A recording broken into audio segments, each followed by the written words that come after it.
নমস্কাৰ বন্ধুসকল আজিৰ ভিডিঅ'ত কেনেকৈ আপোনালোকে মুখ্যমন্ত্ৰী আত্মনিৰ্ভৰ অসম অভিযান 2.0 বা CM888 নিজৰ মোবাইলৰ পৰা অনলাইন এপ্লিকেশ্যন ফৰ্ম সাবমিট কৰিব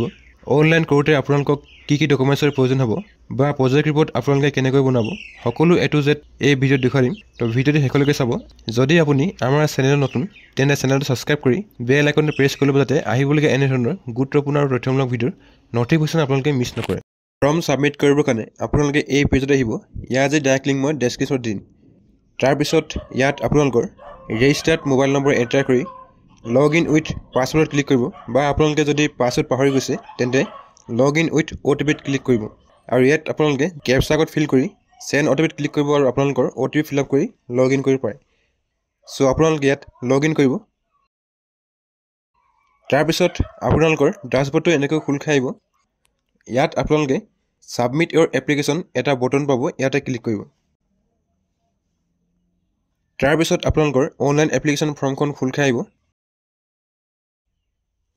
পাৰ্সোনাল ইনফৰমেশনত আপোনালোকে যদি আপোনালোকৰ প্ৰফাইল পিকচাৰ চেঞ্জ কৰিব বিচাৰে তেন্তে ব্ৰাউজত ক্লিক কৰি আপোনালোকে নতুন প্ৰফাইল পিকচাৰ ইয়াত দিব পাৰে তাৰ পিছত ইয়াত আপোনালোকৰ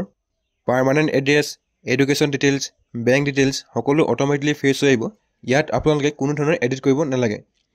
তাৰ পিছত ইয়াত আপোনালোকে বিজনেছ ইনফৰমেশনৰ সেকশনটো ফিল আপ কৰিব লাগিব কাৰেন্টলি এমপ্লয়েড আপোনালোকে নো সিলেক্ট কৰিব বা যদি আপোনালোকে কিবা কৰি আছে তেন্তে ইয়েছত সিলেক্ট কৰি ইয়াত আপোনালোকৰ এমপ্লয় নেম ডিটেইলছ সকলোত ফিল আপ কৰিব are you first time entrepreneur আপোনালোকে ইয়েছ সিলেক্ট কৰিব বা যদি আপোনালোকৰ আগৰ পৰা কিবা ব্যৱসায় আছে তেন্তে ইয়াত আপোনালোকে নো সিলেক্ট কৰি আপোনালোকৰ যি ব্যৱসায় ইয়াত আপোনালোকে সেক্টৰ সিলেক্ট কৰিব পাৰে বিজনেছ এক্টিভিটিত যদি আপোনালোকে আগৰ পৰা ব্যৱসায় কৰি আছে তেন্তে ইয়াত এক্সিস্টিং সিলেক্ট কৰিব আৰু আপোনালোকৰ যি এক্টিভিটি লোকেশন ইয়াত আপোনালোকে সিলেক্ট কৰি আপোনালোকৰ যি বিজনেছ ডিটেইলছ ইয়াত আপোনালোকে ফিল আপ কৰিব লাগিব সো ইয়াত আপোনালোকে প্ৰপ'জ সিলেক্ট কৰিব প্ৰপ'জ ডেট অফ কমেন্সমেন্টত আপোনালোকে যিটো চনৰ পৰা ব্যৱসায় আৰম্ভ কৰিব ইয়াত আপোনালোকে মন্থ আৰু ইয়াৰটো সিলেক্ট কৰিব লাগিব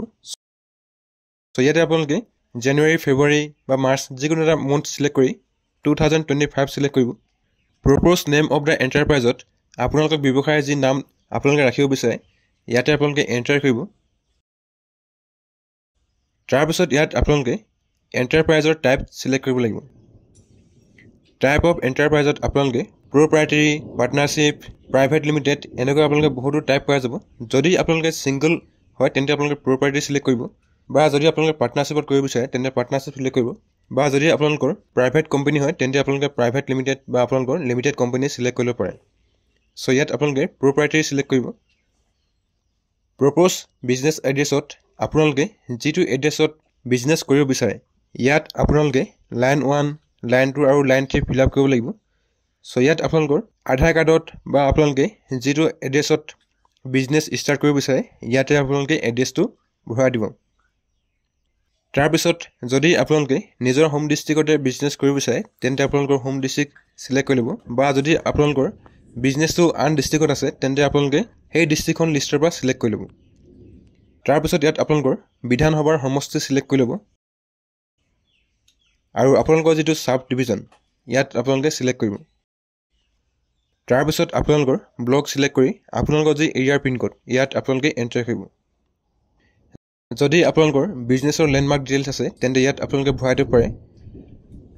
মোবাইল নম্বৰত আপোনালোকৰ যিটো ৰেজিষ্টাৰ্ড মোবাইল নম্বৰ ইয়াতে আপোনালোকে ভৰাই দিব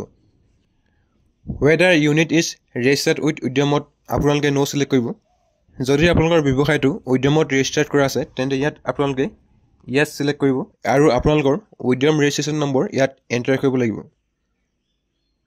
তাৰ পিছত ইয়াত আপোনালোকে কমিউনিকেশ্যন এড্ৰেছ ডিটেইলছ সেকশনটো ফিল আপ কৰিব লাগিব সো ইয়াত আপোনালোকৰ এড্ৰেছ লাইন 1 লাইন 2 আৰু লাইন 3 ফিল আপ কৰি দিব যদি আপোনালোকৰ বিজনেছ এড্ৰেছ আৰু কমিউনিকেশ্যন এড্ৰেছ ডিফাইন্ড হয় তেন্তে ইয়াত আপোনালোকে ডিফাইন্ড এড্ৰেছ এড কৰিব বিজনেছ প্লেন সেকশনত আপোনালোকে যিটো ব্যৱসায়ৰ কাৰণে এপ্লাই কৰিছে বা যিটো ব্যৱসায় কৰিব বিচাৰে তাৰ আপোনালোকে ব্ৰিফলি ডেসক্ৰিপচন ইয়াত লিখিব লাগিব সো আপোনালোকৰ বিজনেছৰ বিষয়ে ইয়াত আপোনালোকে 100 to 500 ক্যাৰেক্টাৰ ভিতৰত আপোনালোকৰ যি বিজনেছ তাৰ ডেসক্ৰিপচন আপোনালোকে লিখি দিব যদি আপোনালোকৰ বিজনেছ প্লেন লিখাত অসুবিধা হয় তেন্তে আপোনালোকে কমেন্ট বক্সত কমেন্ট কৰিব তাৰ পিছত যেটো সেক্টৰৰ কাৰণে আপোনালোকে ৰেজিষ্ট্ৰেচন কৰিছিলে ইয়াত অটোমেটিকলি ফেচ হৈ আহিব যদি আপোনালোকে চেক্টৰটো চেঞ্জ কৰিব বিচাৰে তেন্তে ইয়াত আপোনালোকে ইয়েছত ক্লিক কৰি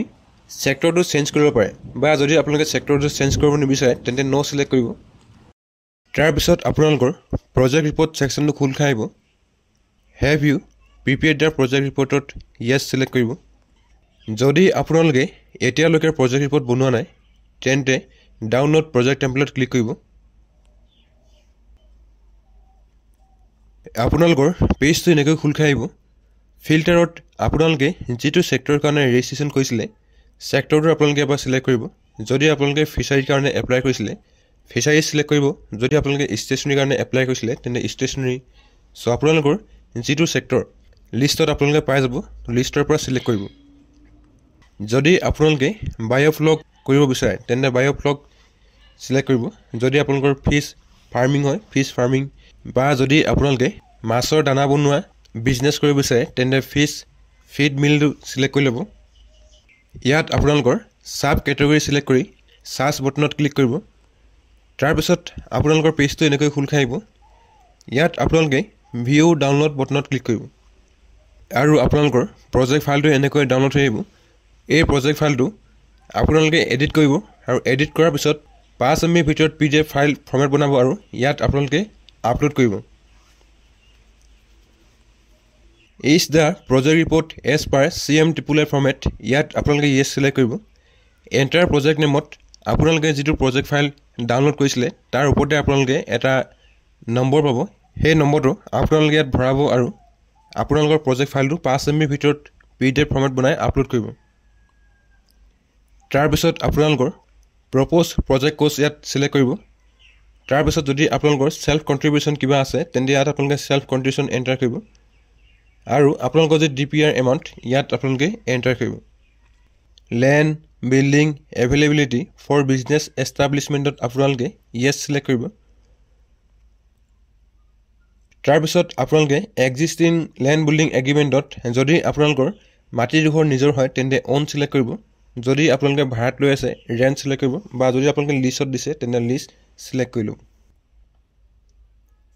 আপলোড ল্যান্ড ডকুমেন্টত আপোনালোকৰ মাটিৰ খাজনা ৰিসিপ্টখন ইয়াত 2 MB ভিতৰত PDF ফৰমেট বনাই আপোনালোকে আপলোড কৰিব land building area in square ফিটত আপোনালোকৰ যিমান মাটি আছে ইয়াতে আপোনালোকে স্কয়াৰ ফিটত এন্টাৰ কৰিব প্ৰিভিয়াস work experience in similar sectorত no select কৰিব skill training experience in the selected sectorত no select কৰিব skill training requirementত আপোনালোকৰ যিকিটা স্কিল শিকিবলগীয়া আছে ইয়াতে আপোনালোকে টিক কৰিব তাৰ পিছত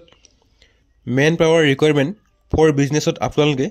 যিমানজন মেন পাৱাৰ আপোনালোকৰ ৰিকুৱাৰমেন্ট আছে ইয়াতে আপোনালোকে এন্টাৰ কৰিব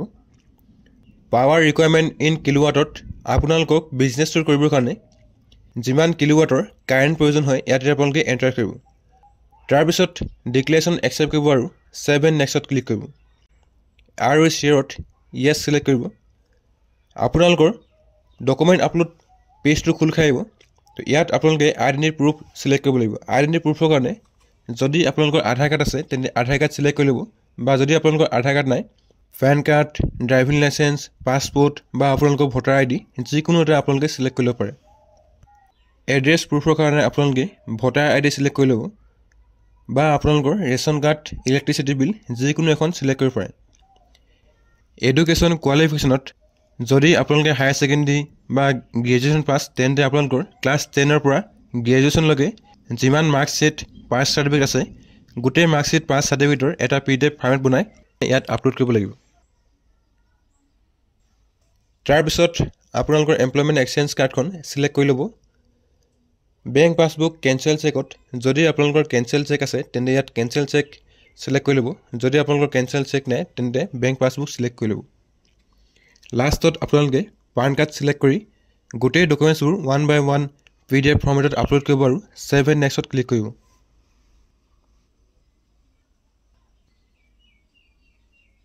আৰু শ্বেয়াৰত yes সিলেক্ট কৰিব আপোনালোকৰ এপ্লিকেশনৰ এটা প্ৰিভিউ আহিব সো আপোনালোকে এপ্লিকেশনখন ভালকৈ চাই লব যদি আপোনালোকৰ এপ্লিকেশনত ভুল হৈ আছে তেন্তে আপোনালোকে এডিটত ক্লিক কৰি এডিট কৰি লব যদি সকলো ঠিকই আছে সাবমিট বটনত ক্লিক কৰিব